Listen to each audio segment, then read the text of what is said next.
Hey everyone, it's Pastor Matt here. I am in my car in the church parking lot here at church. I just wanted to sort of give you all a bit of a walkthrough as to how church is going to look here at Jacob's Well for the foreseeable future. So I am parked in the parking lot because the doors on the side of the parking lot are the only ones in the building that will actually be usable for the foreseeable future. So I'm in my car. I have brought my own hand sanitizer.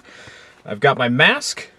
And I've brought my own coffee because we're not going to have coffee available at church for now. So bring your own coffee, bring your own sanitizer if you got it, and bring a mask. All right, let's head into the building, shall we? All right, so like I said, the only doors that will be available for use for the foreseeable future on a Sunday morning are these doors here on the parking lot side of the building. All right, so as we enter into the building, this door will be propped open so that we don't have to touch it. Inside we have some social distancing stickers. We have just some rules that we would like you to follow.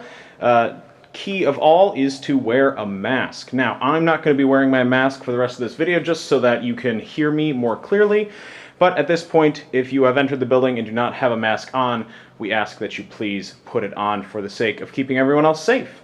As a reminder, if you do not feel comfortable wearing a mask for the duration of the service or cannot, we ask that you please stay home for now and continue to worship with Grace Church on the live stream. So, we walk into the building, we have some floor stickers, please stay socially distant.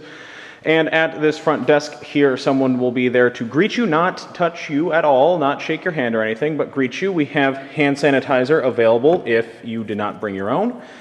We also, at this space, have some disposable face masks if you have forgotten yours. And we also have an infrared thermometer that we have bought. So someone will be here to take your temperature, 97.3.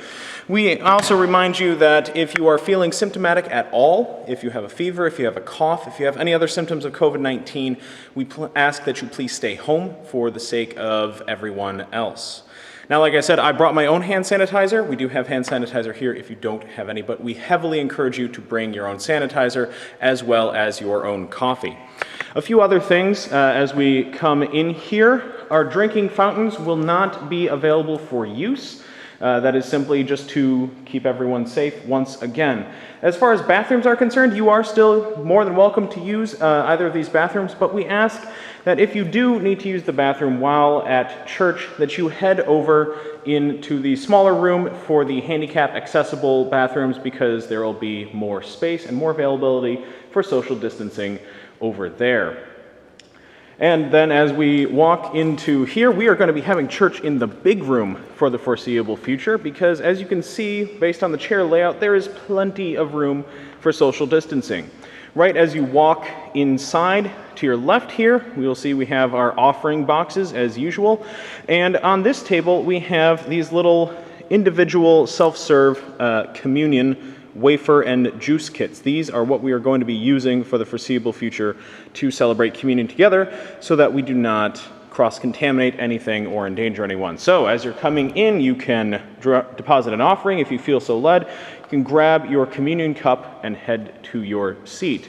To your right is where we have prayer candles, matches only, if you would like to take advantage of that. So coming in here, you notice we have single seats, we have double seats for couples, and we have some extra seats available if those are needed. You will also notice that each of these seats has a tape mark X on them, and that is so that during what is normally table talk time, but we are going to be renaming chair chat for the time being, we can shift our chairs so that we can be within earshot of each other, safe earshot of each other, but then we can put them back into nice, properly socially distanced areas.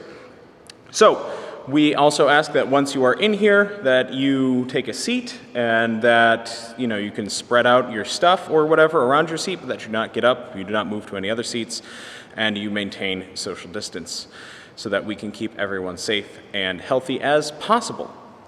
For the purposes of our church services going forward, there will be reduced singing. We're still going to have times of worship using song for that.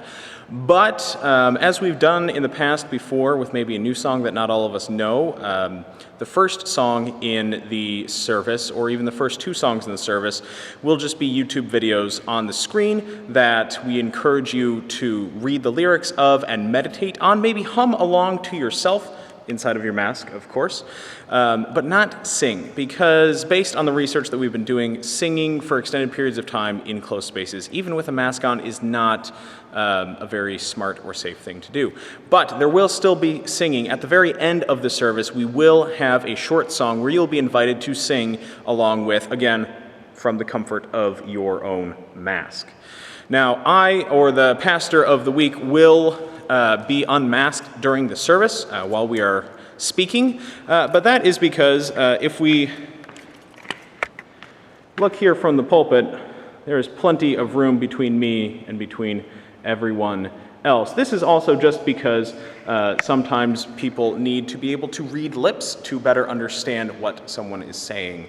But rest assured that when I, or whoever the pastor of the week is not speaking or preaching, like during a song, during chair chat or something like that, mask goes on, all right?